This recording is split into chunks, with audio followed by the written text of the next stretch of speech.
Hello, I'm Eugene, and this is my film show.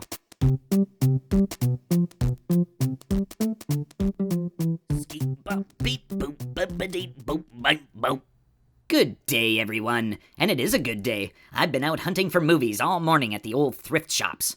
I've been doing a lot better since the, last time you saw me.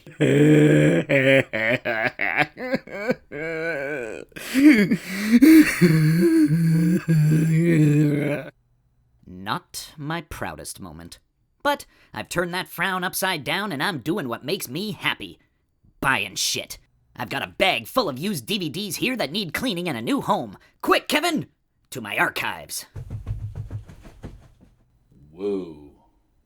Ba-ba-dum-ba-dum-ba-bum. Ba-ba-dum-ba-ba-dum-bum. Ba-da-bum-bum-bum-bum. You'd swear some people keep their movies in a goddamn outhouse, they're so filthy. And crusty. I've run across some pretty interesting DVD packaging over the years, and I was thinking that since I've got you here in my movie room, I'd pull some out and share them with you. The unique, the unusual, and the ungodly. This'll be fun. I'm excited. Let's do this. So let's start off with the basics. This is a keep case. The keep case consists of a single piece of plastic that folds over and clicks together like this. It also has a transparent sleeve that holds the artwork in place. Inside the keep case, you'll find these two little clips that may also be used to secure other items like booklets or photographs or posters or just the chapter selection card. If the case gets damaged in any way or the disc holder is completely pooched, you can just remove the artwork from the shitty one and slip it into a brand spanking new one. Boom. They're black for the most part, but you can find movies with clear, pink, white, green, orange, yellow, or red colored cases as well. And that's about as unique and unusual as you can get with keep cases, although I do have one oddity here, and that's this edition of Basic Instinct. It's got this cool textured blue case, the disc sits on top of a little round foam mattress, and it comes with a small pen that resembles an ice pick which was used as a weapon by the killer in the film. Speaking of goofy accessories, John Waters' 1981 film Polyester comes with a scratch and sniff card as the movie was filmed in Odorama. When it first came out in theaters, every member of the audience would get their own Odorama card, so it's cool that it got carried over onto all the home video releases as well. Periodically throughout the film, a number will appear on the screen, you scratch it on the card and give it a sniff. I saw audiences in every country in the world, in every language, in every kind of government, pay me money to smell a fart. It was amazing. You'd hear it and they'd all everywhere. Now this fella right here is called a snap case, and they were mostly used by Warner Brothers on their DVD releases. Here you simply have the plastic tray for the disc and a piece of cardboard that features the movie's front, back, and inner artwork. And since there's no protective sleeve around the cardboard, the covers can be damaged a lot easier, and you're pretty much boned if that happens.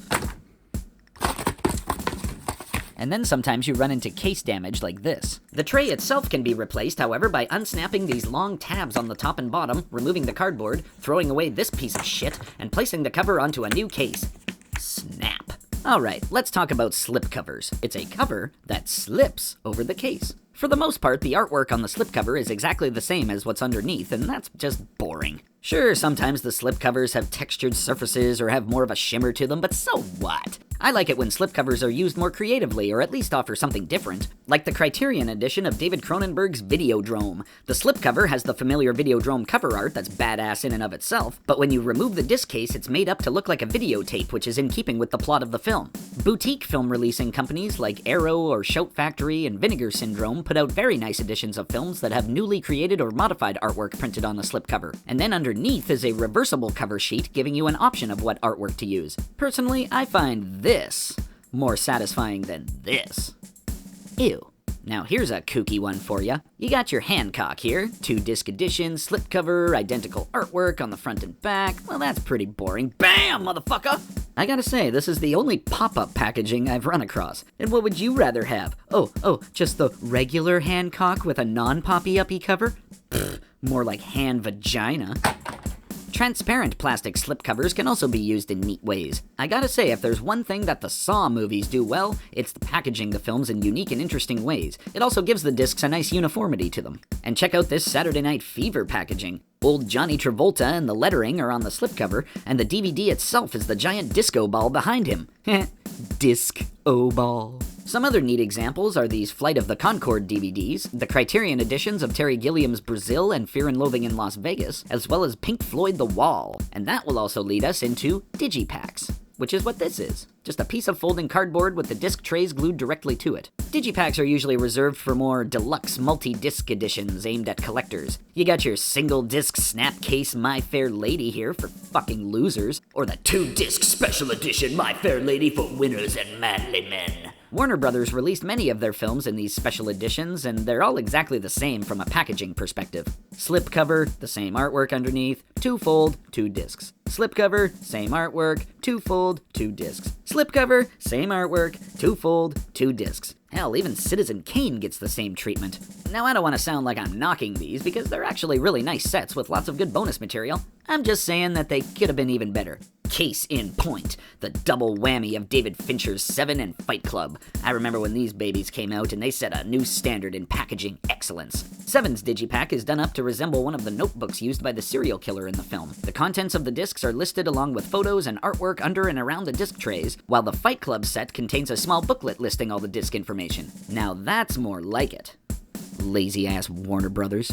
Hang your head in shame, Humphrey. The short-lived Vista series DVDs put out by Disney were also some nice-looking sets, with my favorite being their edition of Tombstone. Ooh, I'm your Huckleberry. The Criterion edition of Dazed and Confused has a slipcover with circular holes of varying sizes where the characters' faces slide into place on the Digipack. Ah, satisfying.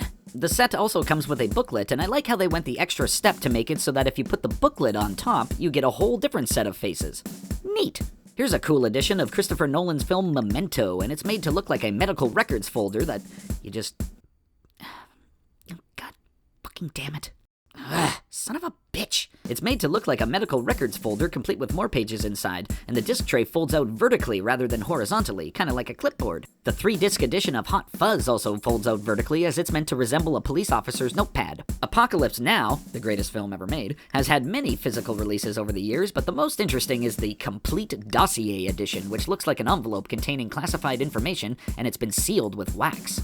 The wax seal is actually just Velcro underneath and can be opened and shut very easily. So here's a couple more neat ones. This Saving Private Ryan D-Day Commemorative Edition DVD set comes housed inside what looks like an ammo box. Inside there are patches, photos, a map, and other things. Neat. Now, as far as I know, Curb Your Enthusiasm is the only show to use cases like this. It's got the episode guide under the cover flap. Bam, motherfucker! The French animated film Triplets of Belleville is another oddball package. The Digipack only slides out from the top, so you pinch this piece here and pull it up, and then it folds out nicely like so. What's oddball about it is that it has this extra little rounded bit at the top, so when you put it on your shelf, it sticks up above the rest. Unnecessary, but neat. Universal released some of their films in these Ultimate Edition DVDs, which have kind of a slip cover. It's actually more of a fold cover, and it has some of the artwork printed on it. So these Ultimate Editions are kinda cool, but they're a little flimsy, and if you're not careful, you can... Oh, god damn it! I'll tell you what wasn't flimsy, though, and that was Universal's Legacy Series DVD sets. Piss off, Ultimate Edition. Look at this To Kill a Mockingbird set. Big and solid like a rock. Folds out beautifully. Inside there's an envelope containing a collection of the film's various theatrical release posters from around the world, as well as a letter by Harper Lee. Now that's just some quality craftsmanship right there. You got your Dracula and... What?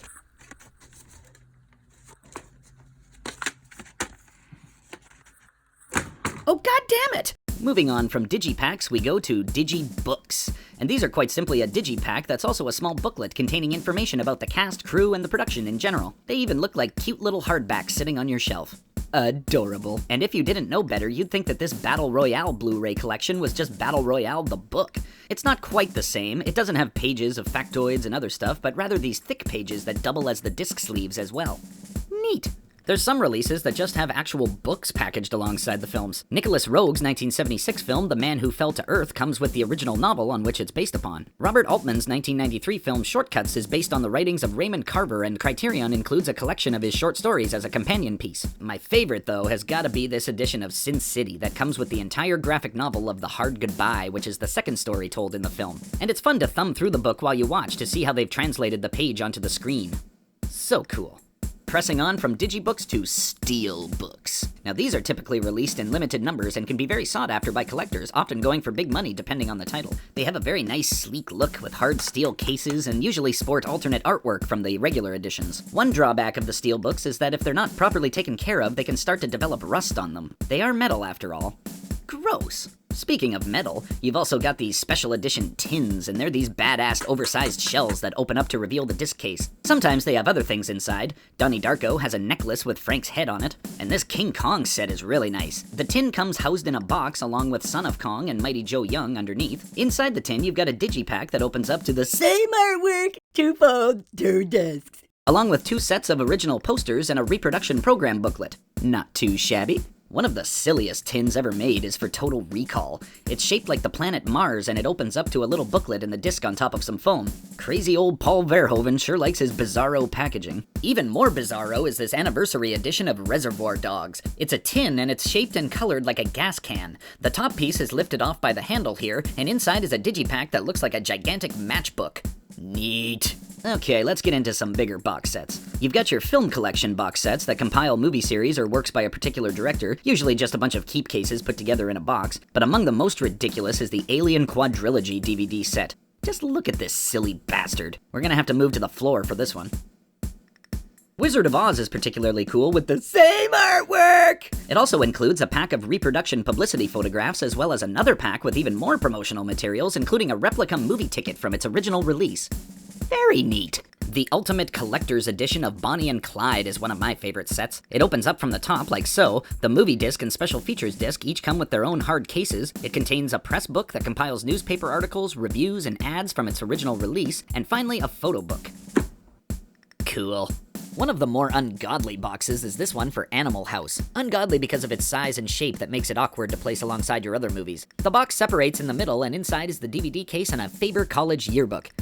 Nifty. Lawrence Kasdan's Great Western Silverado has an interesting gift set. The slipcover comes off to reveal saloon-style swinging doors, and when you open the doors, you get a deck of Silverado playing cards. Yeah.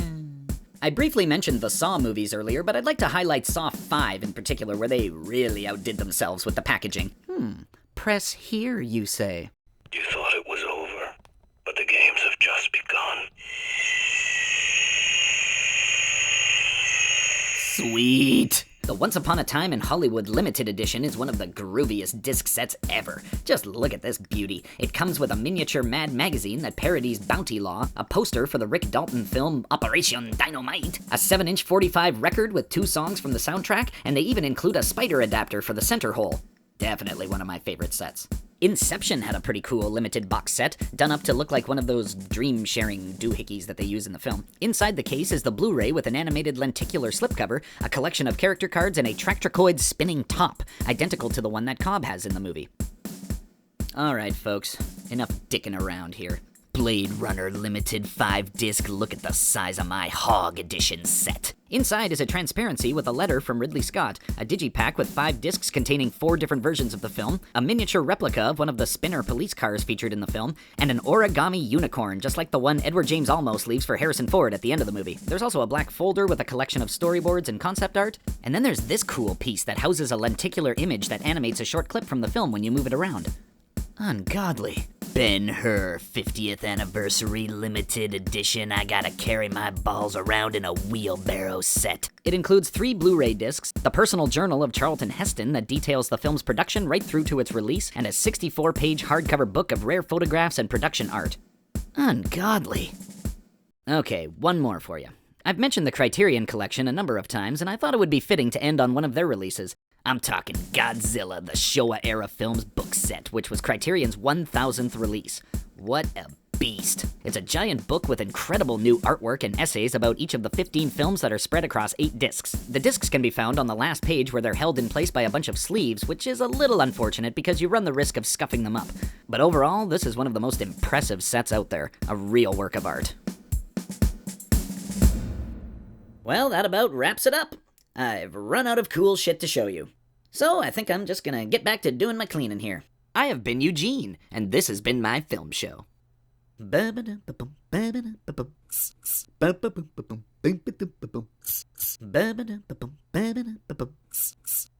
Well, I think that was a pretty good episode. This one smells like piss, man.